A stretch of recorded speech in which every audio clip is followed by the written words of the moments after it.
Ano ang Miliminas? Ang Miliminas ay isang akda ni Nilo Parpamonag na isinalin ni Ruby V. Gamboa Alcantara na tungkol sa isang lipunan, at ang batas dito ay kabaliktaran sa ating kasalukuyang batas, katulad ng mas katanggap-tanggap ang pagsuot ng dikin kaysa sa pagsuot ng karaniwang damit, at mas hinahangaan ang mga tiwaling opisyal kaysa sa mga tapat, at tinatawag na baliw ang mga taong henyo. At upang kayo'y maliwanagan, ating pakinggan ang pinamagatang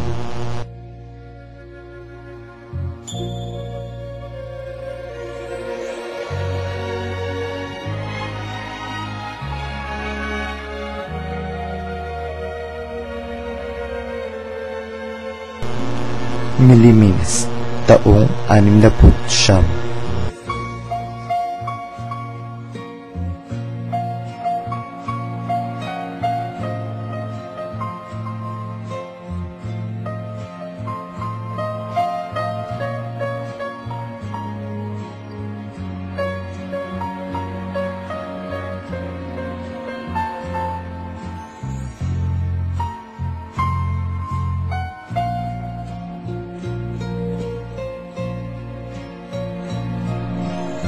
Miliminas. Ito ang pangkat ng mga pulo na matatagpuan sa kalagitnaan ng dagat Pasipiko bago pa nagkaroon ng malaking pagbaha. Ito ay binubuo ng higit sa 7,200 mga pulo. Ang Miliminas. Ito ang tawag sa mga mamamayan ng nasabing kapuluan. Katulad din natin ang kanilang mga balat at itsura. Ang kanilang pananalita ay tulad nila sa atin. Ngunit, dahilan sa nahuli sila sa sibilisasyon, may mga pag-uugali sila at pagsasalita na kaiba rin sa atin. Ni, ang tawag sa kanilang pera. At ang tawag nila sa isang taong may 1,000,000 lib o sobra pa ay mitinari. Sa pagbibihis, malaki ang pagkakaiba natin sa kanila. Ang kanilang tawag sa formal na damit para sa mga babae ay ang katumbas sa atin ngayon ng bathing suit at kamiseta. Korto naman para sa mga lalaki. Para mapangalagaan ang kanilang moralidad sa pagbibihis, may batas silang ipinapatupad na huhulihin ang sino mang magdaramit ng mahaba pa sa miniskirt at micro-miniskirt. Ang upuan sa kanilang mga sasakyan ay nilalagyan ng kiluhan upang masukat ang timbang ng mga pasahero, dahil ito ang pagbabatayan ng kanilang pamasahe. Ito ang tinatawag ng kanilang Public Service Commission na Equality Before Kilo. Tungkol naman sa pagmamalakad ng trapiko, may ordinansa sila na nagpaparusa sa mabagal magpatakbo. Ang kasalanan ng mabagal magpatakbo ay tinatawag na not overspeeding. Meron din silang serbisyo sa tubig na tinatawag na nawasdak. Ang una ay nilalabasan ng malinis na tubig, ang ikalawa ay nilalabasan ng maruming tubig, at ang ikatlo, walang tubig kundi hangin lang. Nakapagtataka, ito ang pag-uuri ng kwatosdak. Ang gripo na may malinis na tubig ay mahal ang bayad para sa mayaman lamang. Ang may maruming tubig para sa lahat ng marunong magtrabaho, o kung mayaman naman, gustong magtrabaho. At ang pangatlo, para sa mga mahihirap at wala itong mga pambayad. Mayroon ding nagmomonopolyo ng kuryente. Ito ang Patay Electric Company. 3 ang uri ng serbisyo nito sa publiko. Ito ang light service, brownout service, at blackout service. Ang light service ay nagbibigay ng ilaw sa araw at gabi. Ang brownout service ay nagbibigay ng ilaw kung hindi mo kailangan at mawawala kung kailangan mo ng ilaw sa pagkain ng hapunan at pagbabasan kung gabi. Kung gusto mo lang ng pandekorasyon, ang dapat mong ipakabit ay iyong blackout service. Ang mga sidewalk sa kanilang lungsod ay higit na malalapat kaysa sa atin. Bakit nga ba? Ang dahilan ay sapagkat ang mga bazar ang umuukupa ng mga sidewalk, at ang mga nagtitinda ng mga sigarilyo at ng kung ano-ano pa ang siyang umuukupa ng mga kwarto sa mga bazar. At sabihin pa, ang mga may-ari ng mga bazaar ang hinuhuli ng mga pulis sa kanilang pagtitinda sa mga siding. Ang mga opisyal sa bansa na tumaba habang sila ay nasa serbisyo ay pinapatawan ng sala o akusasyon sa kanilang mga resolusyon, genuine na mga batas at iba pa.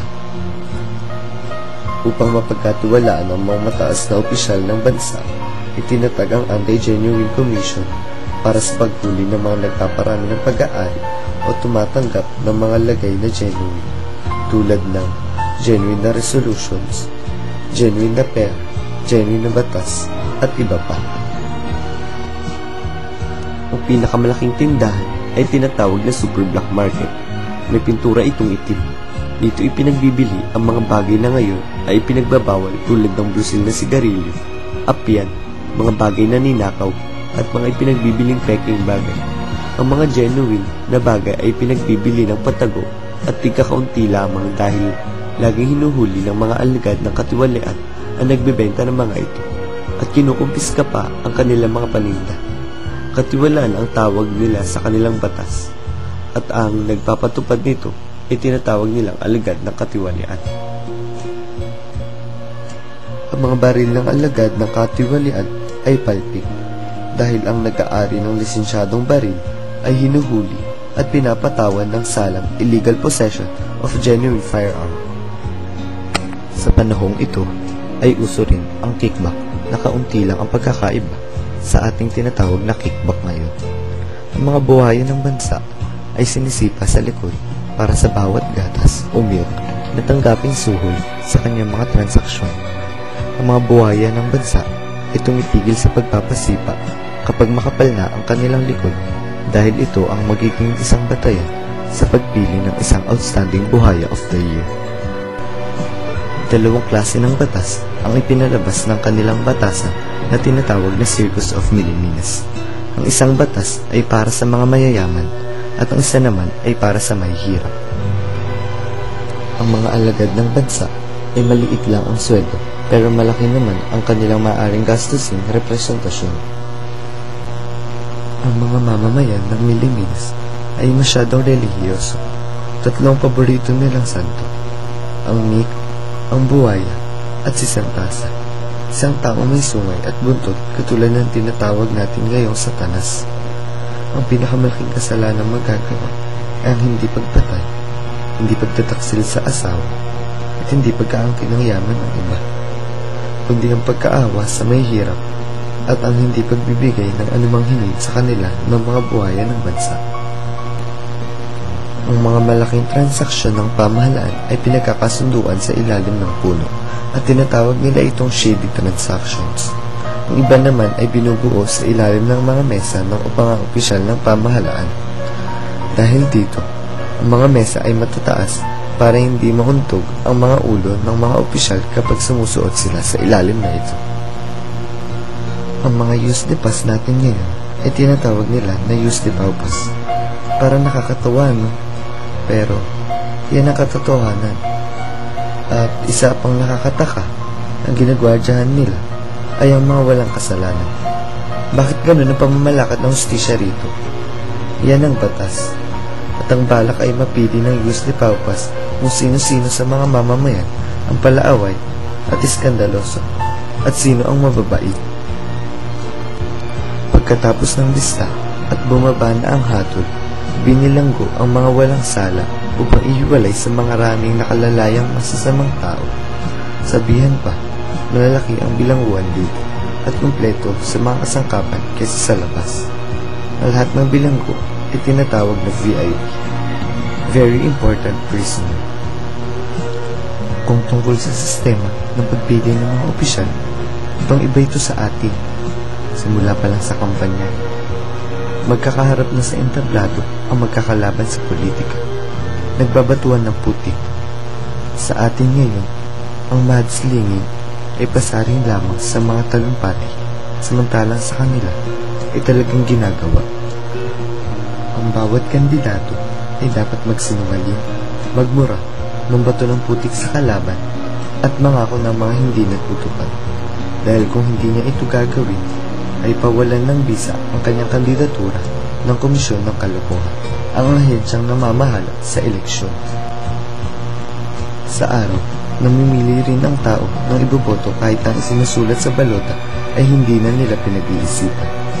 Ang iniisip nila ay ang naiipon na bala ng mga kandidato at mga napatay ng kanilang mga kampon.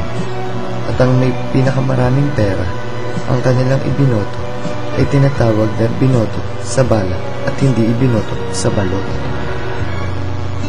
Ang mga politiko at ang kanilang mga kampon ay hindi natatakot mapatay at pumatay sa panahon ng kampanya at eleksyon. Dahilan sa kanilang paniniwalang ito ang magdadala sa kanilang kaluluwa sa impyerno kung saan mabubuhay sila ng maligaya kasama si Santasa, ang kanilang paboritong santo. Ang eleksyon ay tuwing ikalawang taon. Kung gayon, ay masasabi natin na madaling maubos ang mga mamamayan rito kung madali ang patayad sa panahon ng eleksyon. Subalit, nababawi rin ito ng imbensyon ng isang bantog na baliw na nakabuo ng isang tableta na kung iinumin ng mag-asawa ay magkakaanak ang babae ng tinatawag na instant baby na ipinagbubuntis sa loob lamang ng 24 na oras. Napakadali ng pagpapalit-palit ng kapangyarihan sa Miliminas. Patuloy din ang pag-iral ng mga bayang kontento na sa klase ng pamamalakad dito na sa ngayong panahon ay masasabing kabaligtaran ng mga pangyayari. Pinagmamalaki pa ng mga mataas ang katungkulan sa pamahalaan ang pagsasamantala sa kabuhayan ng mga mamamayan. Ang bagong Milimino, ang mga bayaning gumagala sa kapuluan, sila ang magigiting na tumatanggap ng mga papuri na maririnig mo sa bibig ng nakaraang administrasyon. At sino ang kanilang pinatutungkulan? Ang pinatutungkulan nila ng mga papuri ay ang mga smuggler, mga namomorsyento, mga kickback artist, mga mayaman na nang-aapi sa mga mahihirap, mga nangaagaw ng lupa ng may lupa, mga alagad ng katiwalian na nang-aabuso sa mga mayayaman, mga yusli paupas, at mga pislak na hindi tumitingin sa kislat ng espada ng katarungan at timbangan ng katotohanan, kundi tumitingin sa kalansing ng pilak at timbangan ng malalakas at may kapangyarihan. Mga walang ginagawa sa bayan, kundi aksayin ang kaban ng bansa na sa halip ay gamitin ang kanilang katungkulan sa pagsisilbi sa publiko ay ginagamit pa ito sa pangangangkam ng yaman. Ang ilan sa mga alagad ng bayan na sa ngayon ay masasabi nating gumagawa ng mabuti ay nagtatago. Nahihiya dahil pinagtatawanan sila ng kanilang mga kasamahan. Hindi lang iyan, kinukutsa pa sila. At kung mahuli ka ng hepe, ay kinagagalitan pa ito at inaalis sa trabaho. May ilang kabataan na malawak ang pag-iisip na tumawag ng isang pulong kung saan ipinaliwanag nila ang kaibahan ng pamamahala ng kanilang isinasagawa. Ang kanilang prinsipyo ay humihingi ng isang klase ng pag-uugnayan ng mga namamahala at pinamamahalaan. Noong simula, tinatawanan lamang sila ng mga Pinoy.